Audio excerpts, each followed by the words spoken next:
നല്ലൊരു hair pack കാണാം. അതിലേക്ക് നവരയില, ചെമ്പരത്തിപ്പൂവ്, കറിവേപ്പില, ഗ്രീൻ ടീ ഇതെല്ലാം കൂടെ നല്ലവണ്ണം ഒന്ന് തിളപ്പിച്ച് 2 ഗ്ലാസ് വെള്ളമൊക്കെ ഒഴിച്ച് നല്ലവണ്ണം ഒന്ന് തിളപ്പിച്ച് നല്ലവണ്ണം വേവിക്കണം കേട്ടോ.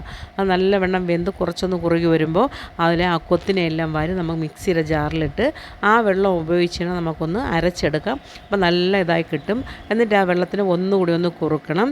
കുറുകിയതിന് ശേഷം ബെഞ്ചാരാസിൻ്റെ മൈലാഞ്ചി പൊടിയാണ്, അതും കൂടെ ഇട്ട് നല്ലവണ്ണം മിക്സ് ചെയ്ത് ഒരു രാത്രി ഫുള്ള്, ഞാനിത് ഒരു വൈകുന്നേരമൊക്കെ ആയപ്പോൾ ഉണ്ടാക്കിയതാണ്. ഒരു വൈകുന്നേരം മുതൽ പിറ്റേ ദിവസം ഒരു 11 മണി വരെ ഞാനിങ്ങനെ തന്നെ അടച്ചു വെച്ചിട്ടുണ്ടായിരുന്നു.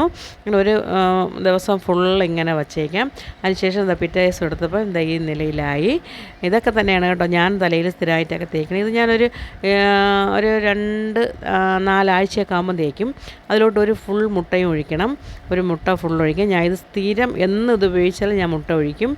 നല്ല റിസൾട്ട് കിട്ടുന്ന സാധനമാണ്. അങ്ങനെ അതൊക്കെ ഇട്ടതിന് ശേഷം ഞാനിതിനെയൊക്കെ തലയിലൊക്കെ വാരി തേച്ച് ഒരുപാട് പാടാണ് കേട്ടോ വാരി തേക്കുക. ഞാൻ ഒറ്റയ്ക്കല്ലേ തേക്കണത്.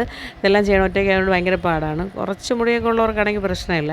നമുക്ക് ഇങ്ങനെ എടുത്ത് വരുമ്പം തന്നെ ഭയങ്കര ബുദ്ധിമുട്ടായിരിക്കും.